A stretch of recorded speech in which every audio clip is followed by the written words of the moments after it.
iNews Views, May 4th.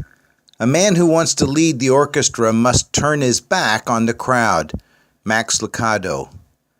Genius Hour gives students time each week to work on a project that they have passion for. It's patterned after Google's 20% initiative, where workers can pursue their own projects for 20% of their working hours. This concept is catching on in schools where students develop research techniques, collaboration skills, and learn that failure is a normal part of life.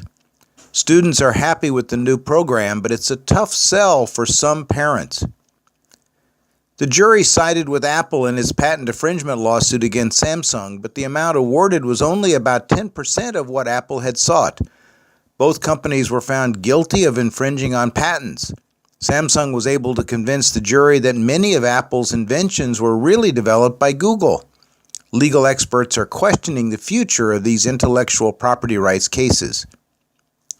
A game changer is what experts are calling 3D printing.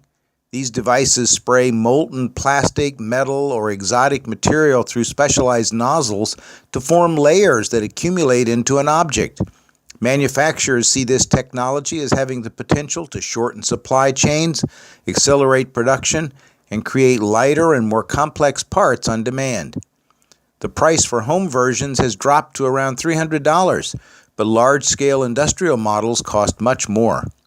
Everything from coffee cups to bionic ears are being printed, and the global industry's annual business is projected to reach $6 billion by 2017.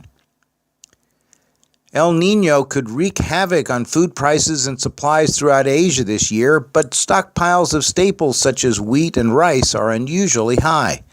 Last year's bumper crop and the release of Thailand's rice stockpile onto the market should cushion the impact of this year's El Niño.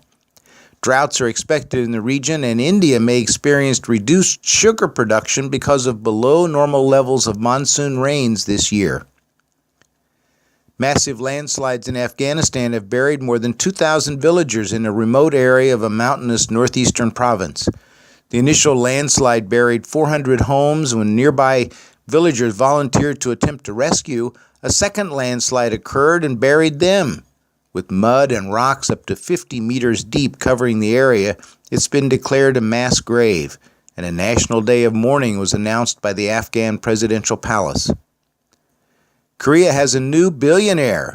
Young-in Ha has been expanding Korea's taste for baked goods since inheriting SPC Group from his father in 1983.